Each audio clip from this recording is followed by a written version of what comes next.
The Alt Right Playbook is a video series from the YouTube channel Innuendo Studios. It has a leftist slant and aims to better combat the alt-right. However, this series repeatedly falls into the same traps and tropes and ultimately makes the same mistakes that the left has been making for 2 years. In this video, I aim to point out these flaws and better improve the conversation, so that ultimately this rise of extremists might be better understood and properly quelled. The video which I will be responding to today is the introduction to the Alt Right Playbook series. As this video is mostly an explanation about what the series will be, there isn't much to discuss. However, this video does establish 3 key premises which are flawed and ultimately doom the series to be nothing more than another in a long line of misunderstandings and misrepresentations of the alt-right, conservatives, and the right in general. Without further ado, let's get into it. There are 3 things you'd have to clarify from the get-go. First, what is the alt-right? For clarity's sake, you'd have to tell people that the alt-right is a pack of loosely aligned groups and individuals that have existed for quite a while at the peripheries of American conservatism, but have recently gained footholds in the Republican Party proper. The term alt-right implies more or less what you think it would, positioning themselves as the young, edgy nirvana to the antiquated motley crew of 70s and 80s conservatism. They seek to replace and critique the likes of Barry Goldwater and Ronald Reagan for being, let's not mince words here, not reactionary enough. The first point of this video is an attempt to explain what the alt-right is. He does a well enough job here in the sense that, yes, the alt-right are on the right side of the political spectrum, and that they are a sort of counterculture.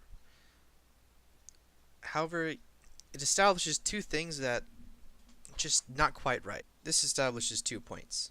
One, that the alt-right is essentially the dominant force in the Republican Party, and secondly, that they are a group of reactionaries.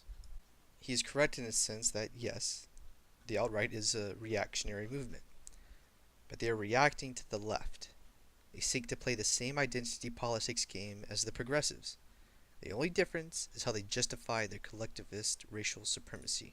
Reactionary enough. The alt-right, the people who adopt the label and those who just parrot their talking points, has high overlap with white supremacist think tank the National Policy Institute, Stormfront and the Ku Klux Klan, Breitbart News and various sections of 4chan, 8chan, and Reddit, sections of the asshole atheist community. Quick side note, if you had put a picture up of Mr. Repsion in there, I totally would have agreed with you.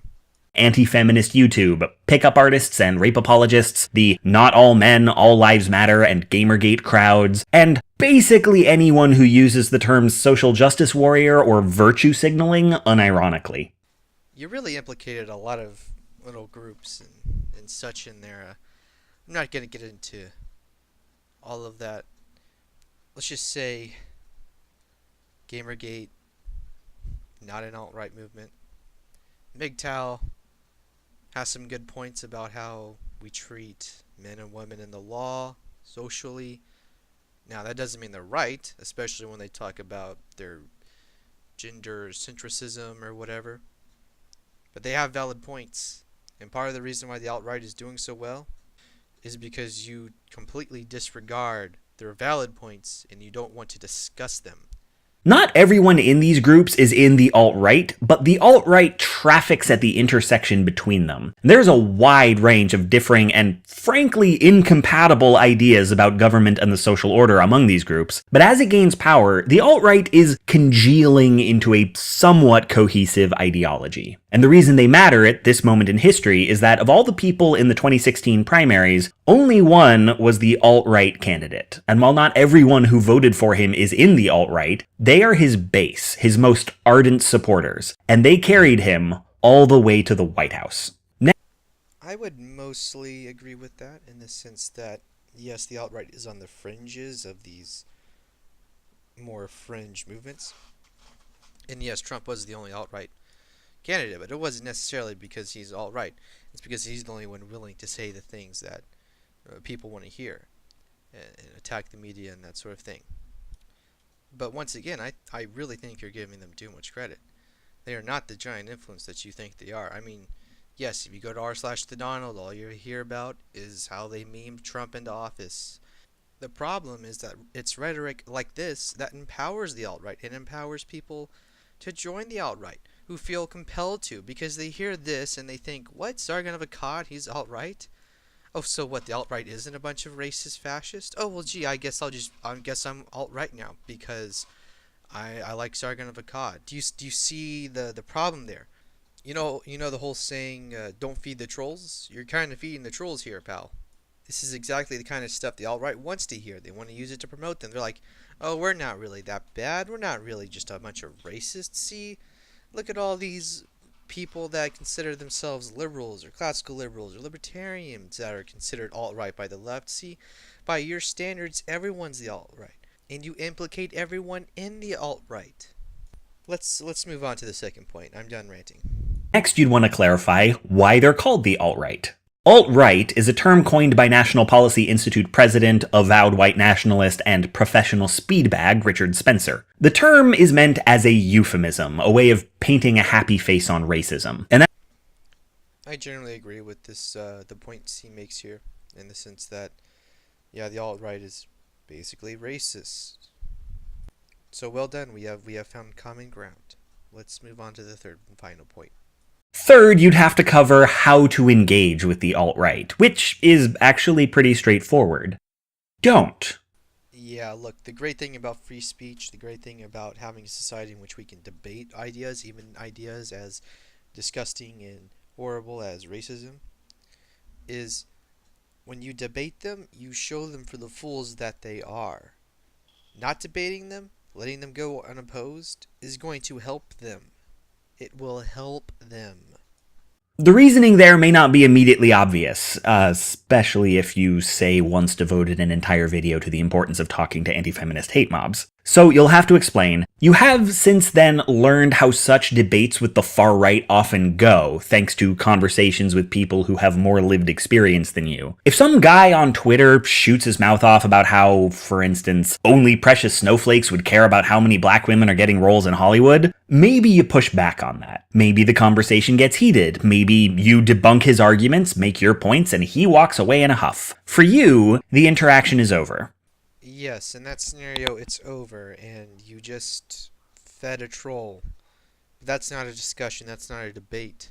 Actually sitting down and talking with people via Skype, whatever, Google Hangout, that is productive. Discussions are productive. Shitposting on Twitter, not productive, okay?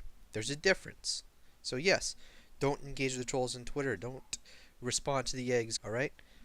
Do talk to people in the movement. Okay, do understand why and how they come to their conclusions. Okay, that is how you make progress. That is how you find common ground. That is how you fix things. But for folks on the far right, it often isn't. The far right keeps mental lists of people who represent the things they're mad about. The symbol of the liberal media, the symbol of video game feminism, the symbol of trans activism. FYI, these are usually women and people of color. Wow, did you just assume their genders? And these people aren't people to them. They're just icons for a thing. And the way they express anger about those things is to attack those people. So while you leave the argument and have a lie down, eat a sandwich, feel better, he maybe vents his frustration by hacking the email of whomever represents black women in Hollywood this week. This doesn't happen every time, or even most times, but So what you're saying there is, yes, you're fear-mongering. Yes, this probably isn't going to happen. But just to be safe, we should definitely give them power over us and not talk to them because fear-mongering. That's what I'm getting from this. it happens reliably enough that anytime you try and debate with a reactionary, you are gambling with someone else's safety. The purpose of debating these people is not to change their minds, but to stem the flow of lies and bad rhetoric. See? You actually kind of almost have it there. Yes, the point of debate is not to necessarily change the view of the person you're debating. It's so people can view and listen and watch that debate. Okay? And so that they can make up their own minds. That's the point. Anyway, that was essentially the meat of the video that I wanted to respond to. The points which I disagree with, things that there are problems with. Now, we're just going to do a quick recap. just see what this establishes for the rest of the series, and then the video will be over. This entire video establishes really 5 things. It sets 5 premises for essentially the future of the videos, the premises for all of his arguments, his points, where he's coming from. I think it's important to understand before we move forward. The first clear point in the video is that the alt-right is the dominant force in the Republican Party. Not something I exactly agree with, but something he establishes and is a premises he'll use throughout the series. Secondly, he describes the alt-right as a group of reactionaries.